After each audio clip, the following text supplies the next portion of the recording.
Well, hello there. Welcome to the Obi-Thorn Alliance. I'm Jacob. And I'm Luke. And in today's video, really looking forward to be reviewing the Hunger Games, the Ballad of the Snake and the Songbird. If you like the sound of that, like and subscribe and stick around.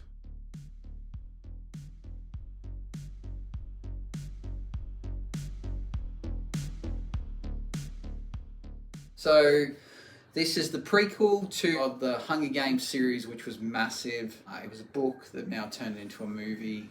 Summarise it for me.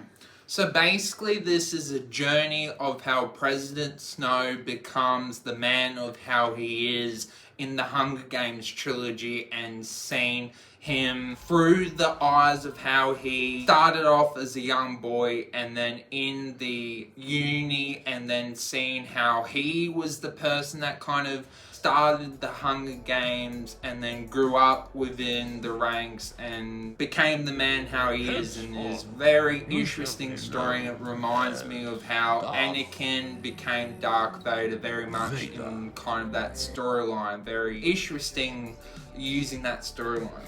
Yeah, it's an interesting movie that we get to see. We're kind of rooting for the villain, well, the eventual villain. We get to see how he came from humble beginnings. He wasn't really for the Hunger Games, but due to necessity, he was forced to be part of it. And then his kind of dark side came out because of the Hunger Games. So it's interesting sympathizing with someone who goes on to be quite evil. So really, really cool movie.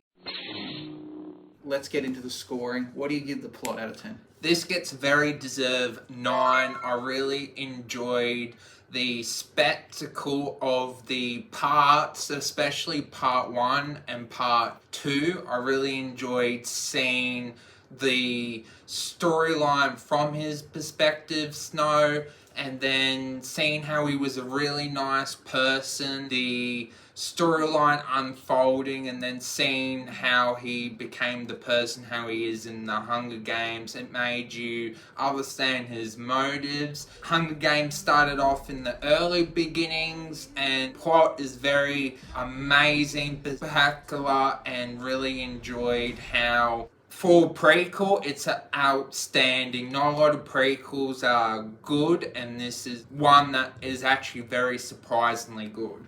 So I gave it a 9.5 for the plot. I thought that it built onto what we already had from the Hunger Games really, really well. The prequel made sense. It actually made the original movies better, which is rare for a prequel. And I like the fact that it made us feel and change our perspective on someone who is evil in the end.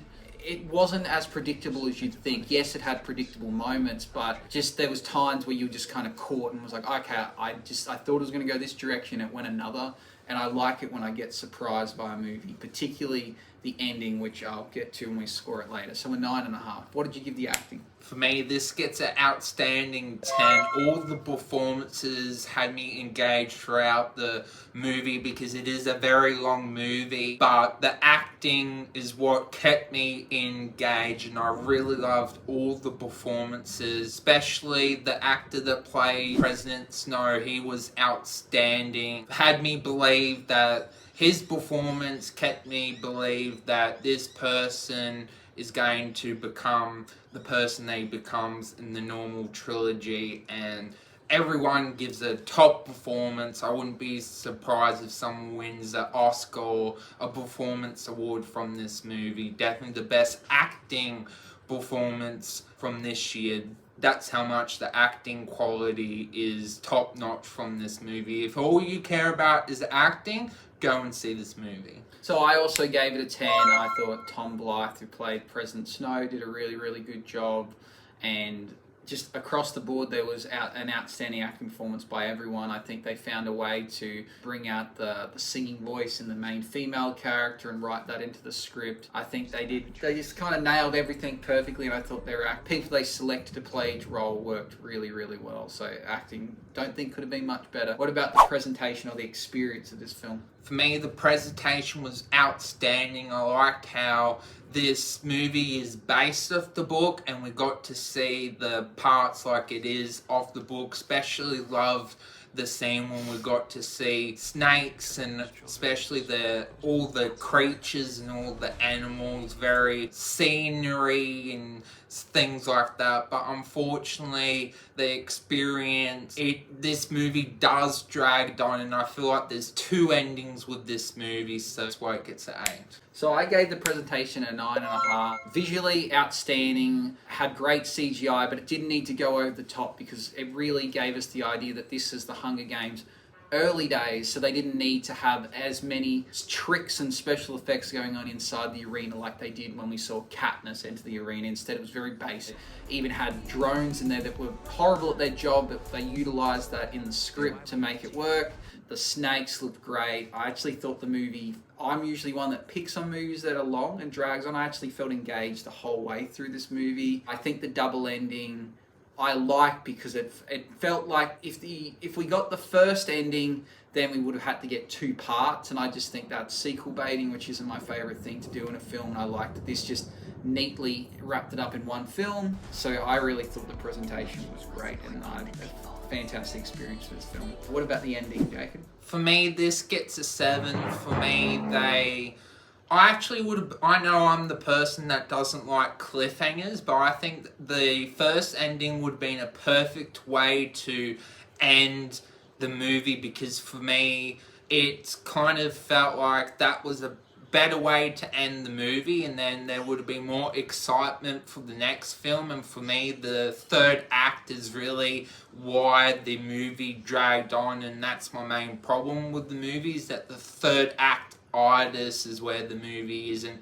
as good. But I still liked the ending that we got, because we got to see the important thing that's what happens with the Hunger Games trilogy. We eventually get to see that, so I understand why they did it.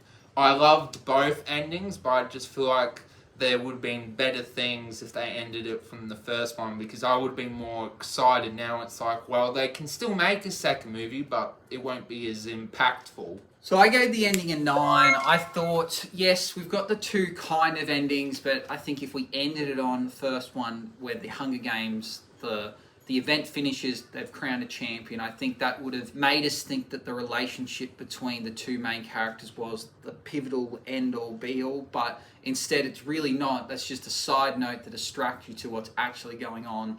I think they could have went a bit more in depth with the narrative behind why President Snow became who he was. I believe in the book there's lots of narration and they talk about his inner thoughts and monologue, which we didn't get in the film. So he kind of went from good guy to just evil quickly. And there's a scene towards the end where he is having a confrontation with his love interest, which was like, suddenly what caused that? You didn't feel the build-up, but then it just happened. I still like the ending because it wasn't what you expected. You thought these guys are going to run off, be happily ever after, but no, that's not the case. And I thought that was good to see a film where good guy doesn't win. Like, yes, she survives the Hunger Games and he gets what he wants, but he becomes a bad guy. So it's not the hero winning like you get in most films, which I thought was really cool. So I liked that the ending was not predictable. And if you're like me and for some reason just missed the whole part that this was about, that President Snow, putting the 2 and 2 together I enjoyed it more that way, where if I went in going, oh, okay, this is so obvious that's who he is, he's going to become evil, it would have been less of a shock, but I somehow forgot that whole point. And yeah, I thought that added a nice element to it. What do you give the originality out of 10? For me, this gets an 8 as a prequel. It's fantastic. It nails everything. It actually deserves to be a movie on its own. It doesn't rely on the original material and name, unlike the Hobbits compared to the Lord of the Rings. But with the original Ali, it's kind of, we've had Divergent, we've had a lot of other dystopian teen materials, but when it comes to the originality, it does it fantastic when it comes to the prequelness, and I loved how this prequel proves that prequels can do things on their own, and that's why it gets 8. I gave the originality a 9.5. I thought it was really, really original because I guess the Hunger Games series, the original ones are Katniss gets selected out of a district that's no chance of winning. They're not trained. She shouldn't do it. Well, she volunteers. So, and then she goes on to win, and there's a whole love story, and it's about the underdog fighting to try and get revenge against what the Capitol's doing to them. But this gets to show us, well, early days, the Capitals, we kind of see the world from the Capitol's perspective for parts of it and go, there's savages out there, we need to do this, it gets you to side with the villain.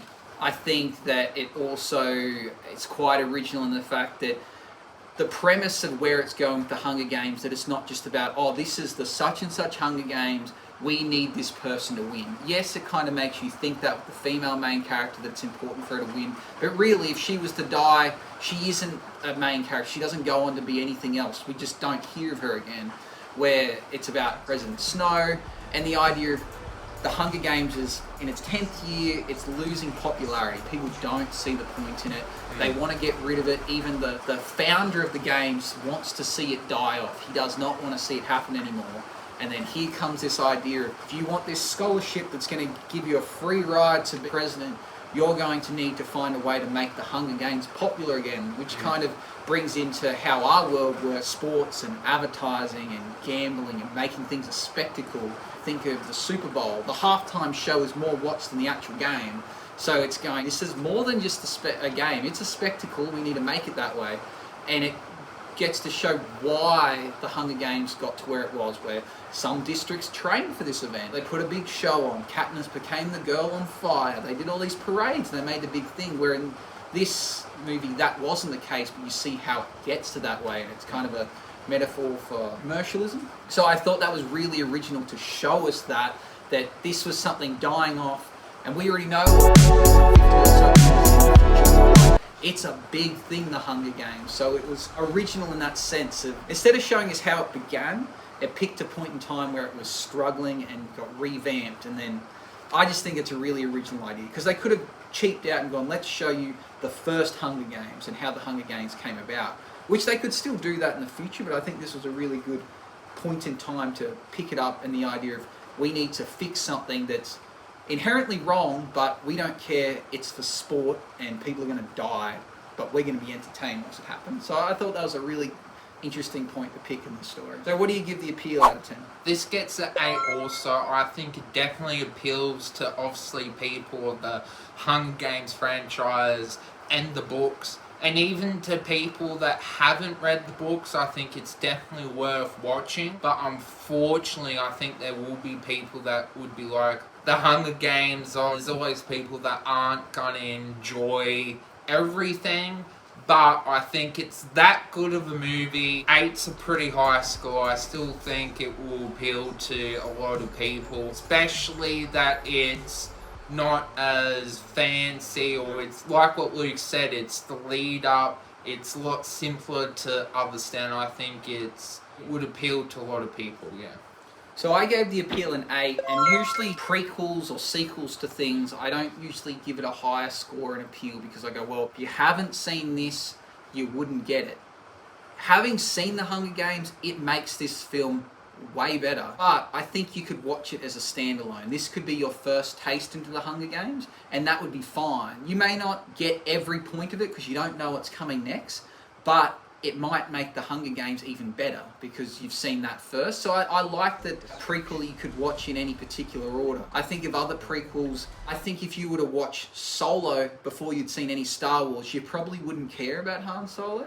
But I think with this, you can watch it first. You may not absolutely love it, but it will build up suspense for what comes next. So I gave it an 8 for the appeal. What about the recommendability? It gets the same score as an 8. Like I was saying with the appeal, I could recommend to a lot of people, but there's people out there that I don't think would enjoy the killing, the murder, but I do think people that love acting and enjoy the story behind it, I think the acting quality is what I could recommend it to, and it is a fantastic movie. I think it's going to make my top 5 list of the year, but that, for me, the third act is really what stresses, and the length as well. It is a long movie. Usually Luke is the one that stresses about length, but it's me today. But yeah, it's definitely recommendable to, I think, a lot of people. I think it's definitely a great movie. I gave it a 9 for recommendability. Similar to Appeal, I usually say sequels and prequels, I give low scores because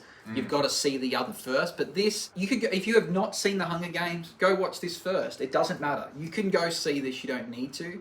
And I think why I think it's recommendable more so than other prequels and sequels, because I say, well, go watch it, because once you watch it, there's more movies. They're already out. You can go watch them straight away. There's no wait time. So I think that makes it even more recommendable, because I'm going, go watch it.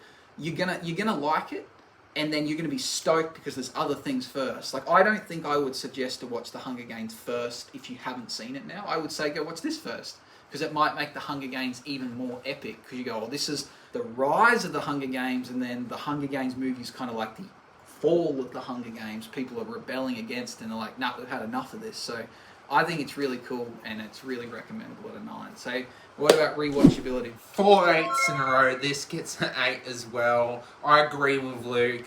This is such a rewatchable series now.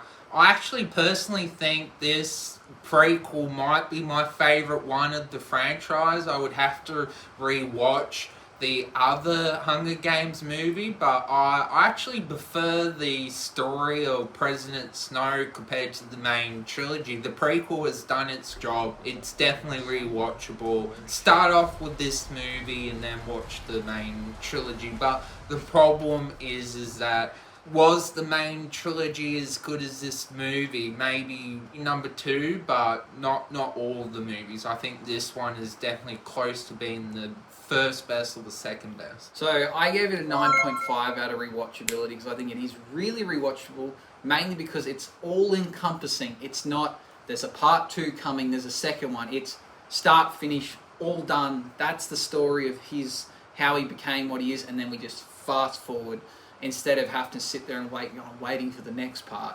They could add another part, but I believe that's not the intention, and they've made it that way on purpose. So I think that's really cool. It makes me want to rewatch it, opposed to going, oh, well, I'll just wait for the next part to come out. No, go watch it, because it's just all-encompassing. So what was your total score, Jacob? It gets a well-deserved 83%, and I'm happy with that score. I was expecting it to get a 90%, but I think it was that ending for me. The third act did drag on, and it did feel like a different movie, but the first and second act was the best cinema I've experienced throughout the year, and then the third act, I think it was a different movie, and I was still happy with the final product, but it was definitely a long movie, but still at 83%, gotta be happy with that, and go out and see this movie. You'll be happy. You'll be, I don't know if you'll be disappointed, it depends what you like, but definitely go and see this movie and enjoy it. So I gave it a 93%, a really, really high score. I think it thoroughly deserved it. I think it's, you'd have to sit down and work out what's my favourite movie of the year, but this one really, really stands out. I think it was one of those movies that I was excited for, but I just didn't know how good it could be, and I thought maybe it was going to be a flop, and it surprised me that it wasn't. It reminds me of Batman last year. Oh, yes. I was like, this movie, I don't think it needed to be made. I really hope it's not a failure, and I watched it. It was the best movie of the year, and I think that was the same for this. I was like, The Hunger Games is pretty good. Do we need something else? And the answer is yes. We did need it, and it was fantastic. So, 93%. Yes, as always, comment down your thoughts. Do you agree with our opinions? As always, like and subscribe, and see you in the next video. Bye-bye.